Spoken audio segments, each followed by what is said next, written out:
সম্মানিত দর্শক শ্রোতা, আসসালামু আলাইকুম। সবাই কেমন আছেন? বরাবরের মতো আমি আপনাদের সামনে কথা বলছি কমিউনিটি প্যারামেডিক চিকিৎসক মোহাম্মদ মুস্তাফিজুর রহমান। আজকে যেই ওষুধটি নিয়ে আপনাদের সাথে কথা বলবো, আপনারা অলরেডি স্ক্রিনে যে ওষুধটির ছবিটা দেখতে পাচ্ছেন এবং আমার সামনে যেটি দেখতে পাচ্ছেন, অর্থাৎ এই গ্যাভিরাড সিরাপ অথবা গ্যাভিফ্লাক্স ডিএক্স সিরাপ।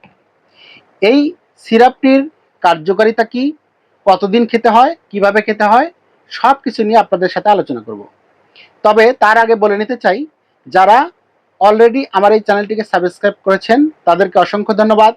যারা এখনও সাবস্ক্রাইব করেননি তারা প্রাথমিক চিকিৎসার ওষুধপত্র সম্পর্কে যদি জানতে চান, যদি প্রাথমিক চিকিৎসার সম্পর্কে ধারণা রাখতে চান, কোন ওষুধে কোন রোগে কোন ওষুধ লাগে, কতদিন খেতে হয়, সব কিছু সম্পর্কে জানতে চান, তাহলে চ্যানেলটিকে সাবস্ক্রাইব করে দিন এবং বেল আইকনটি বাজিয়ে দিন। লাইক করে পাশে থাকবেন।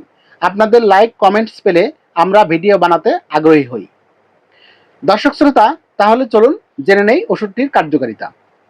অর্থাৎ আমাদের মধ্যে যাদের অতিরিক্ত গ্যাস্ট্রিকের সমস্যা রয়েছে, যাদের গ্যাস্ট্রিকের সমস্যা কোনোভাবেই কমছে না, বিভিন্ন ধরনের ওষুধপত্র, বিভিন্ন গ্যাস্ট্রিকের ওষুধ সেবন করা হয়, কখনো সেকলো, ওমিপ্রাজল, কখনো ইসোমিপ্রাজল, কখনো হচ্ছে ঘনপ্রাজল, মানে বিভিন্ন গ্রুপের ওষুধ, র্যাবিপ্রাজল, এই গ্রুপের ওষুধগুলো আমরা গ্যাস্ট্রিকের খেয়ে থাকি।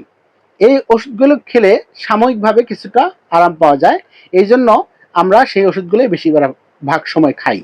তবে অতিরিক্ত গ্যাস্ট্রিকের যখন সমস্যা হয়, আমাদের কাছে অনেক সময় অনেক গভীর রাতে অনেক সময় রোগী আসেন গ্যাস ফর্ম করার মতো অবস্থা নিয়ে, তখন কিন্তু আমরা ওই গ্যাস্ট্রিকের ইনজেকশন করা ছাড়া বা গ্যাসের যে অতিরিক্ত সমস্যা হলে তখন হসপিটালে রেফার করা ছাড়া কোনো উপায় থাকে না।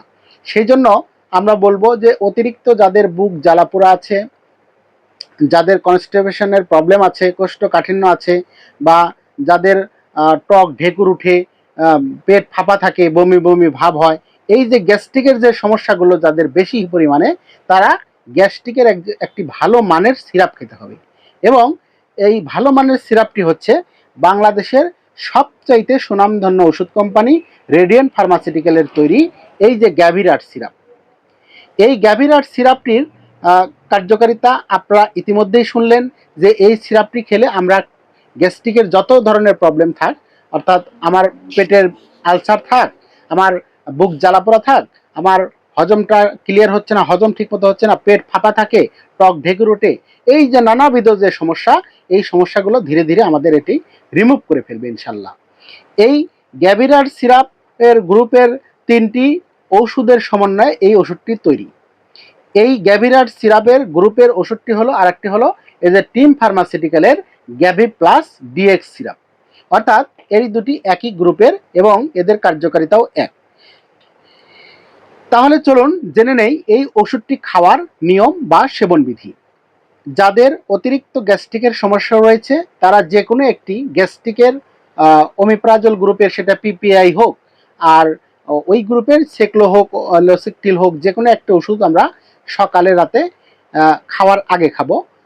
এবং এই সিরাপটি, গ্যাসের সিরাপ খাওয়ার নিয়ম হচ্ছে খাওয়ার পরে। নর্মালি আমরা গ্যাস্ট্রিকের যে ক্যাপসুল বা ট্যাবলেট জাতীয় ওষুধগুলো খাই সেগুলো সাধারণত খাওয়ার আগে খেতে হয়, কিন্তু সিরাপ কিন্তু অবশ্যই খাওয়ার পরে, খাওয়ার আধা ঘন্টা থেকে 1 ঘন্টা পরে, অর্থাৎ ভরা পেটে খাওয়ার নিয়ম এটি।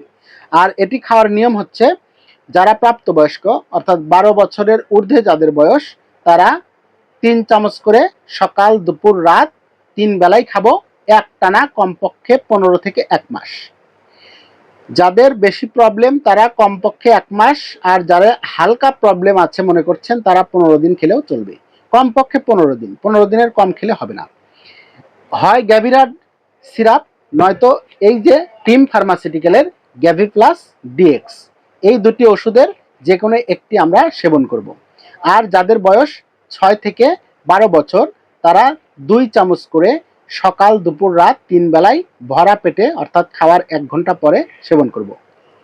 সুপ্রিয় দর্শক শ্রোতা, আমরা বিভিন্ন সময় বিভিন্ন ওষুধের রিভিউ নিয়ে আপনাদের সামনে আসি। আমাদের এই চ্যানেলটি যদি আপনাদের এতটুকু উপকারে আসে, আমাদের চ্যানেল থেকে বিভিন্ন ওষুধপত্র সম্পর্কে আপনারা প্রাথমিক ধারণা পান। আপনারা জানেন যে কোনো অ্যান্টিবায়োটিক বা ভালো চিকিৎসা পেতে চাইলে অবশ্যই রেজিস্টার ডাক্তারের পরামর্শ নিয়ে ওষুধ খাওয়া সবচাইতে ভালো। আমরা কিন্তু জাস্ট জনগণ সাধারণ মানুষকে সচেতন করার জন্য ওষুধপত্র সম্পর্কে সাধারণ একটু ধারণা দেওয়ার জন্য ভিডিওগুলো দেই। আপনারা এখান থেকে ধারণা নিয়ে অন্তত এইটুকু জেনে রাখুন নিজের বা নিজের পরিবারের বিপদ আপদে কাজে লাগতে পারে। দর্শক শ্রোতা, আজ এ পর্যন্তই। পরবর্তীতে দেখা হবে কোনো অন্য একটি ওষুধের কার্যকারিতা, সেবনবিধি ইত্যাদি নিয়ে। সেই পর্যন্ত সবাই ভালো থাকুন, সুস্থ থাকুন। আল্লাহ হাফেজ। আসসালামু আলাইকুম।